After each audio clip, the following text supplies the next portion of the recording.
Hello, I'm Bruce Dickinson. You are listening, watching, and playing with yourselves to Fúria. Bruce, I just heard it. I just listened to the new album, yeah. I was very amazed with the first tune, the first song of that. It's very heavy. I think that you never did it. Never did an album that heavy. The whole album's really heavy. The whole album, yeah. There are some ballads, but it's not ballads like you used to do. Exactly. But what happened? What's your idea now? Yeah, I mean, Accident of Birth was like a really good record for me, and really sold a lot of copies worldwide, and everybody was like, oh, they're sneaked in there under the wire, you know. But it really worked for me, and everybody was like, you know, hey, you know, metal is back, and this is a great record. But when I came to make the new one, I mean, I was talking to Roy, who produced the same as Accident. And we said, well, we've got to make this one heavier, and we've got to make this one, we've got to move this one along a little bit. So we decided to make it heavier, and I was coming up with this concept that the album was going to be about alchemy. And then that just led to even heavier lyrics, and gradually the album just got heavier and heavier and heavier, you know. And then this William Blake guy came along, who I discovered whilst I was doing the research about alchemy. And he was a poet and a painter from a couple of hundred years ago. And I discovered all this epic poetry, and I was like, Jesus, this stuff is really heavy. And it gave it, it's like a soul behind the record that turned it into a sort of a really more than just a record, more than just an ordinary album. And that, I think, is what some people pick up on, whether they know it or not, when they listen to the whole album. You probably need 2 or 3 listens before you start understanding what's really going on the whole record. And that's good, because, you know, that's all the best albums are like that. So it wasn't by chance that you became heavier. You thought about I want to do a heavier album. We want to do a heavier album. And Roy said he had some ideas for making the guitars really heavy.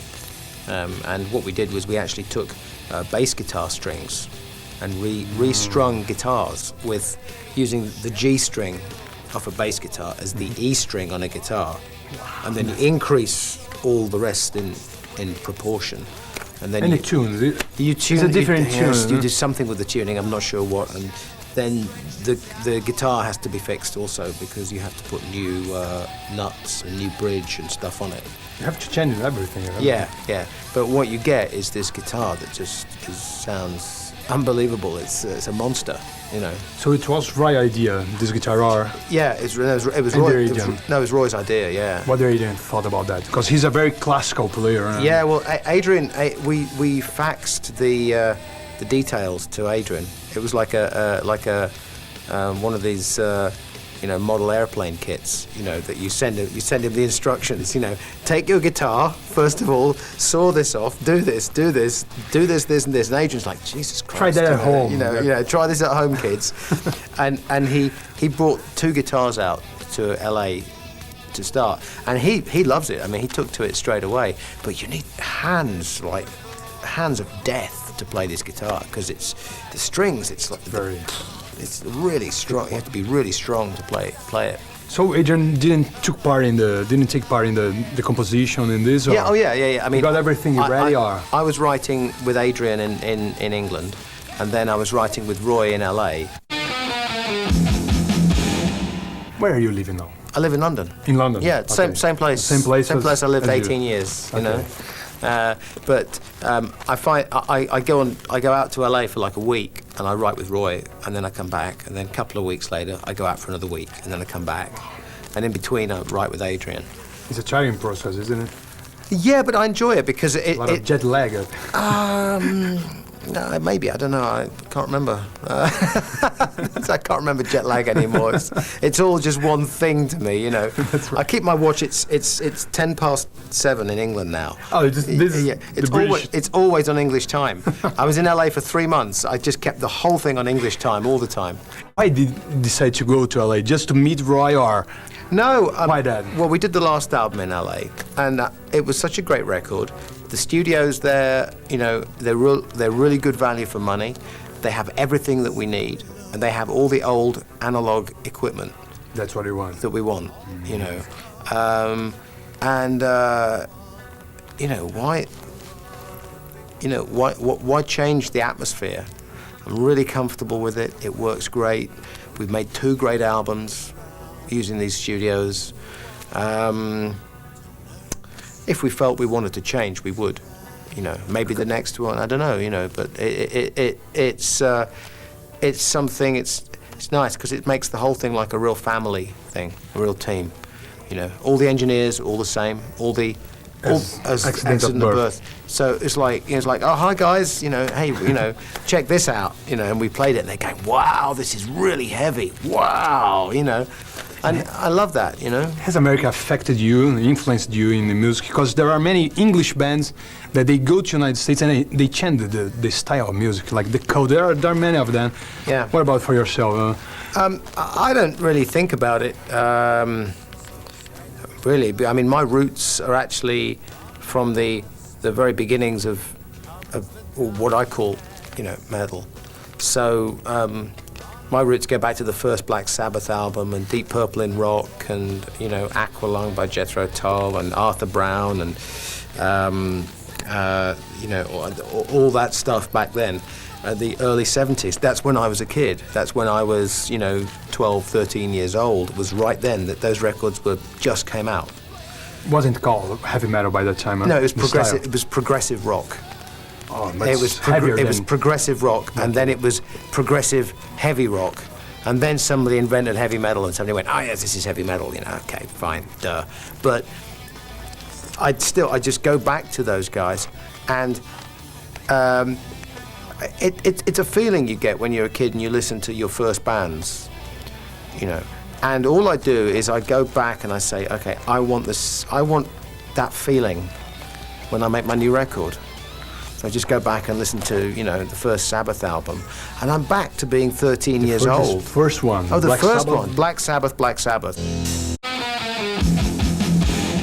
Sensation about listening to the song Black Sabbath. Oh, that's awesome! The rain at the beginning and stuff, and it was on Vertigo as well. So you looked at, you know, and it was because it was on a record. You know, you looked at the middle of the thing, going, wow, yeah, you know, like that and stuff. You know, and I used to play it when my parents were out because I used to blow up their. They had this in the old days. They used to have these pieces of furniture called a stereogram, right? Wow. And it was like a fucking couch. It was 6 feet long and about this big, and it had 2 pathetic speakers, you know, and they usually had a drinks cabinet in it, and it had the record player was hidden somewhere. Yeah, inside it. Yeah, and everything. So you'd go in there and you'd like, okay, they're gone, you know.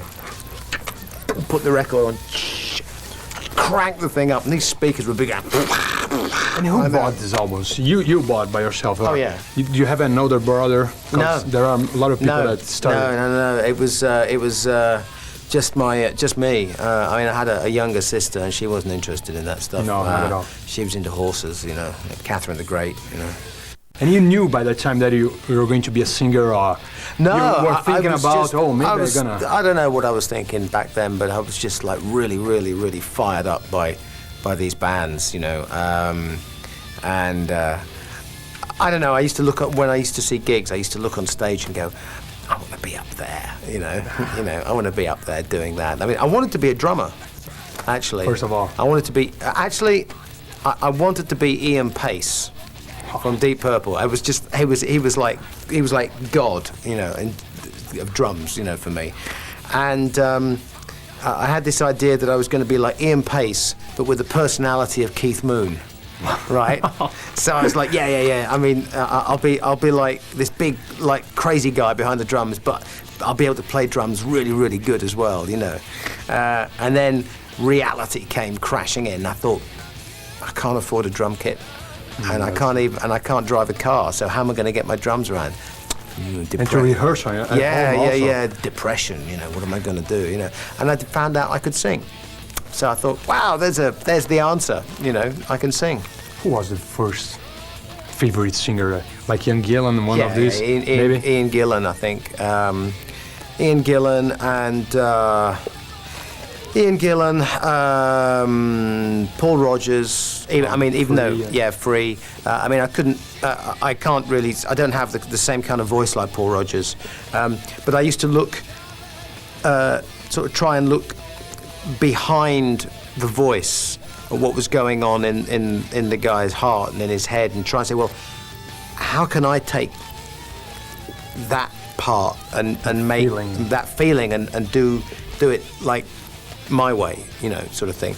Ian Gillan, Robert Plant a little bit, but his voice is very different to mine, Arthur Brown was. He took part in the album also. Yeah. I asked. That was like the crazy world of Arthur Brown. I love that. He has got the most amazing voice, and I borrowed a lot of Arthur Brown. Also, a few things off lyrically, probably from Ian Anderson, Jethro Tull.